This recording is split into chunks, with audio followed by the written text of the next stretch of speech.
నమస్తే. ఇన్నాళ్ళు నన్ను సపోర్ట్ చేస్తూ, ఎంకరేజ్ చేస్తూ మీ ప్రేమని నాకు అందిస్తున్న ప్రతి ఒక్కరికి కృతజ్ఞతలు. అలాగే ఈ వీడియో కూడా ఖచ్చితంగా మీకు ఉపయోగపడుతుంది. లైక్, షేర్ అండ్ సబ్స్క్రైబ్ చేసి మీ సపోర్ట్‌ని నాకు అందించండి. అలాగే ఈ వీడియో పట్ల మీకున్న అభిప్రాయాన్ని కామెంట్ సెక్షన్‌లో కామెంట్ చేసి తెలియజేయండి. ఇప్పుడు వీడియోని చూద్దాం. జీవితంలో రకరకాల సమస్యలతో బాధపడుతున్నారా? ముఖ్యంగా ఆర్థిక సమస్యలతో సతమతమవుతున్నారా? ఎన్నో పరిహారాలు చేసి అలసిపోయారా? మంచి మార్గం దొరకాలని కోరుకుంటున్నారా? అయితే రండి, విశ్వాన్ని ఎలా అడగాలో తెలుసుకుందాం. లా ఆఫ్ అట్రాక్షన్ క్లాసెస్ మీకోసం మన ఛానల్లో. వివరాల కొరకు సంప్రదించండి. నమస్తే, వెల్కమ్ టు అవర్ ఛానల్. నేను పద్మిని. ప్రస్తుతంతో పాటు ప్రముఖ ఆధ్యాత్మికవేత్త, దత్త ఉపాసకురాలు, శ్రీపాద శ్రీవల్లభ దత్త వ్యవస్థాపకురాలు శ్రీమతి లతా దత్త గారు మనతో పాటు ఉన్నారు. మాట్లాడదాం. అక్క నమస్తే. అక్క నమస్తే రా. జయ గురుదత్త. శ్రీ గురుదత్త. అక్క ఈ భాద్రపద శుక్లపక్ష ఏకాదశి వచ్చేస్తోంది. ఏకాదశి ఈసారి వచ్చేటటువంటి ఏకాదశి శనివారం వస్తోంది. నిజంగా చాలా చాలా సంతోషం. ఎందుకంటే విష్ణుమూర్తికి ప్రీతికరమైనటువంటి రోజుగా చెప్తూ ఉంటారు. చాలా ప్రీతికరమైన రోజు.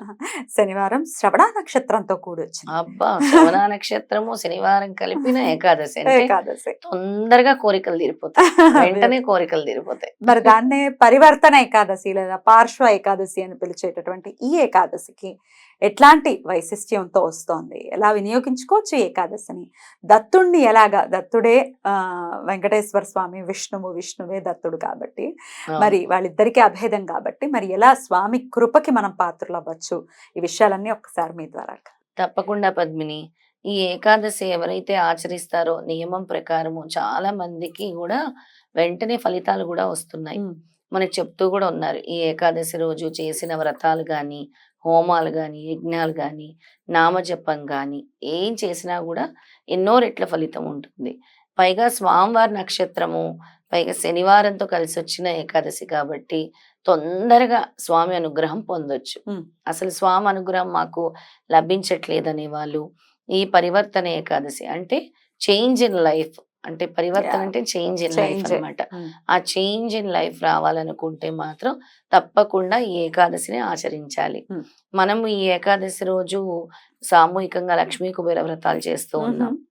ఆ రోజు ఎలాగో మనం దత్తపీఠంలో చేస్తూ ఉంటాం. స్వామిని ఎలాగో మనం తలుచుకుంటూ ఉంటాం. అయితే ఆ రోజు దత్తాత్రేయ స్వామి ఆరాధన, విష్ణుమూర్తి ఆరాధన, ఎవరైతే విష్ణు నామాలు చదువుకుంటారో, సహస్ర నామాలు చదువుకుంటారో, లేదంటే అష్టోత్తరం చదువుకున్నా కూడా, అష్టోత్తరం చేసి పూలతో పూజ చేసినా కూడా దానివల్ల ఏమవుతుందంటే మనలో ఉండే ఎనర్జీస్ అంటే మారుతూ ఉంటాయి. ఎక్స్చేంజ్ ఆఫ్ ఎనర్జీస్ అన్నమాట. మనము పత్రం, పుష్పం, ఫ్రూట్స్ ఏవైతే సమర్పిస్తామో, అలంకరణ చేస్తామో, చాలా మందికి తెలియని విషయం ఏంటంటే భగవంతుడికి ఎందుకు మనం పళ్ళు సమర్పిస్తాం, ఎందుకు పుష్పాలు సమర్పిస్తాము అంటే ఎక్స్చేంజ్ ఆఫ్ ఎనర్జీస్ అన్నమాట. ఇప్పుడు అంతా సైంటిఫిక్ గా చెప్తేనే అర్థమవుతుంది కాబట్టి ఈ విధంగా చెప్తున్నాను. శ్రీపాద శ్రీవల్లభ చరితామృతంలో కూడా స్వామి చెప్పారు, మీకుండే కర్మలు మారాలి అని అంటే భగవంతుడు స్వీకరించి వాటిని మీరు ఏ విధంగా భగవంతుడికి సమర్పిస్తారో వాటి ద్వారా ఆ ప్రకంపనలు అనేవి మారుతూ ఉంటాయి అని చెప్పారనమాట. అందుకే తులసి పత్రం సమర్పించాలి ఆ రోజు. తులసి పత్రంతో ఎవరైతే అష్టోత్తరం చేస్తారో శుభం చేకూరుతుంది. నేను చెప్పాను కదా, ఎక్స్చేంజ్ ఆఫ్ ఎనర్జీస్ జరుగుతాయి. అలాగే పుష్పాలు, చక్కగా పుష్పాలతో అలంకరించండి. తర్వాత స్వామికి చక్కటి పళ్ళు అంటే ఫ్రూట్స్, ఒక 3 రకాల ఫ్రూట్స్ తో అలంకరించుకోండి. తర్వాత శ్రీపాద శ్రీవల్లభ చరిత్రలోని 22వ అధ్యాయము పారాయణం చేసుకోండి. ఈ 22వ అధ్యాయంలో స్వామి మన యొక్క పాపకర్మల గురించి చెప్తూ ఉన్నారు.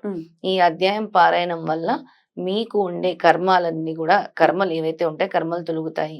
అలాగే జీవితంలో ఉన్నటువంటి అడ్డంకులు కూడా తొలుగుతాయి ఈ అధ్యాయం ద్వారా. ఈ అధ్యాయం పారాయణం ద్వారా అని స్వామి తెలియజేశారు. రైట్. అయితే ఈ ఏకాదశికి ఒకవేళ సహకరించట్లేదు మాకు బాడీ ఉపవాసం ఉండటానికి, లేకపోతే మేము చేయలేకపోతున్నాము, లేకపోతే కొన్ని కండిషన్స్ లో ఇళ్లలో అసలు ఒప్పుకోవట్లేదండి, మేము ఉపవాసం ఉంటామంటే ఒప్పుకోవట్లేదంటే, మరి భర్త కూడా ఒప్పుకోవాలి కదా, పరిపూర్ణంగా ఒప్పుకున్న తర్వాతే భార్య చెయ్యాలి అనేది మన ధర్మం చెప్తుంది. అయితే చేయలేకపోతున్నాము, ఇట్లా రకరకాల ప్రాబ్లమ్స్ వల్ల ఒకవేళ ఏకాదశి చేయలేకపోయిన పక్షాన ఈ అధ్యాయం చదువుకోవటం ద్వారా తత్ఫలితం వస్తుందని అనుకోవచ్చా? ఖచ్చితంగా వస్తుంది. స్వామి కూడా ఏం చెప్పారు అని అంటే, నీ ఆత్మారాముడు కూడా శాంతిస్తేనే నువ్వు చెయ్యాలి. నీకు ఉపవాసం చేసే సమర్థత లేనప్పుడు, నీ ఒంట్లో శక్తి లేనప్పుడు ఉపవాసం చేయొద్దనే చెప్తారు స్వామి. ఉపవాసం చేయగలిగే శక్తి ఉంటేనే నువ్వు చేయి.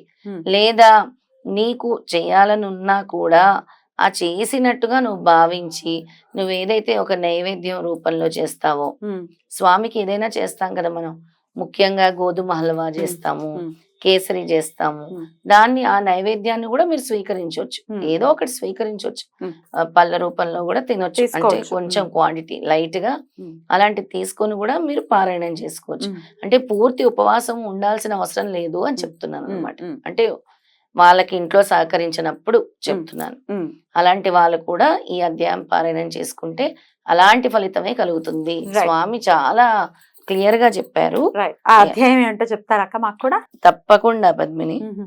ఇది ఈ గురు దత్తభట్టు వృత్తాంతము కర్మదోషములు పోగొట్టి మానవులకు కలుగు ఆటంకములు కూడా హరిస్తాయి అని చెప్పారు. ఆటంకాలన్నీ కూడా తొలగిపోతాయని 22వ అధ్యాయంలో స్వామి మనకు చెప్పింది ఏంటంటే, 22వ అధ్యాయం పారాయణం చేయాలా?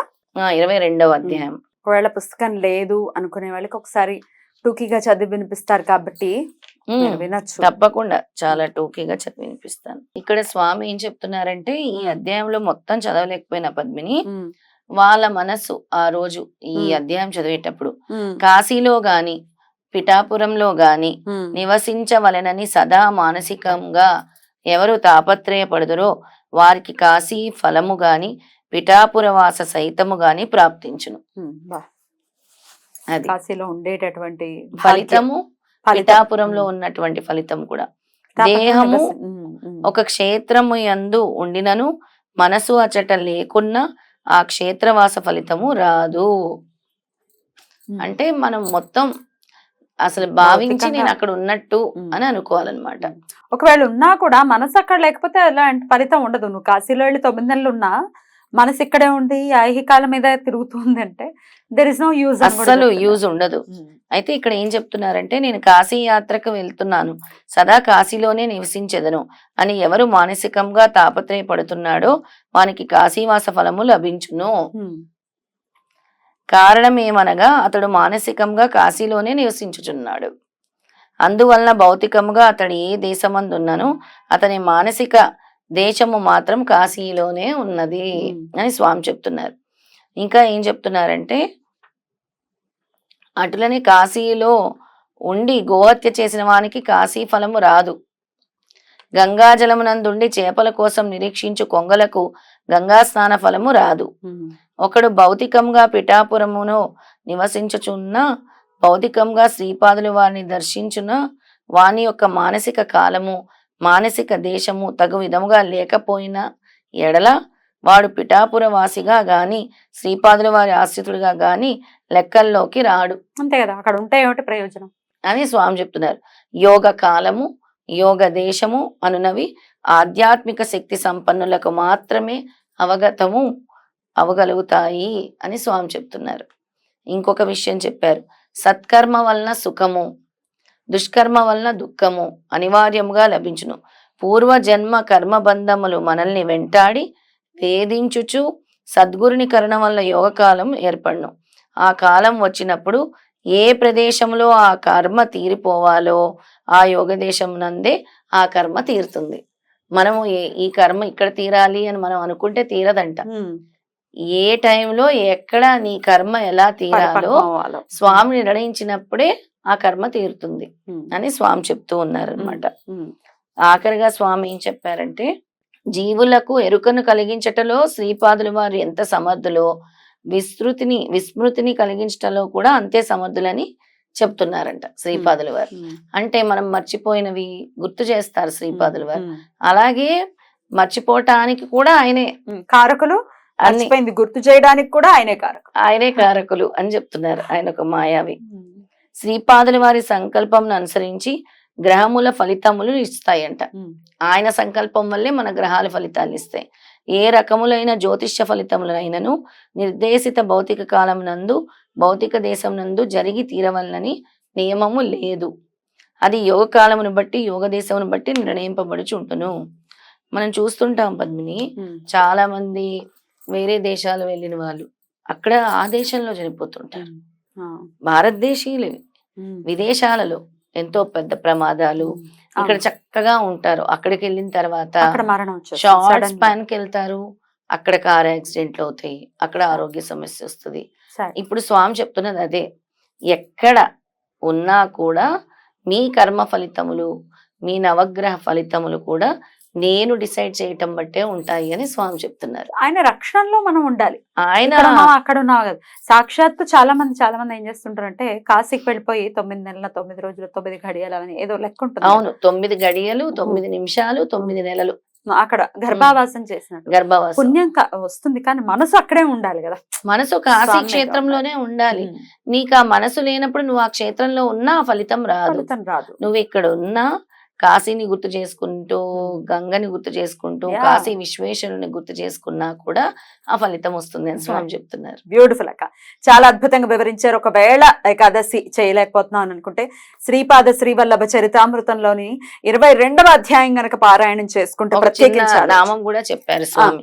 దత్త దిగంబర దత్త దిగంబర దత్త దిగంబర అవధూత. 3 సార్లు దత్త దిగంబర, తర్వాత అవధూత నామ జపం చేసుకోవాలి. ఎన్నిసార్లు చేయమంటారు? ఏకాదశి రోజు 108 సార్లు చేసుకోండి.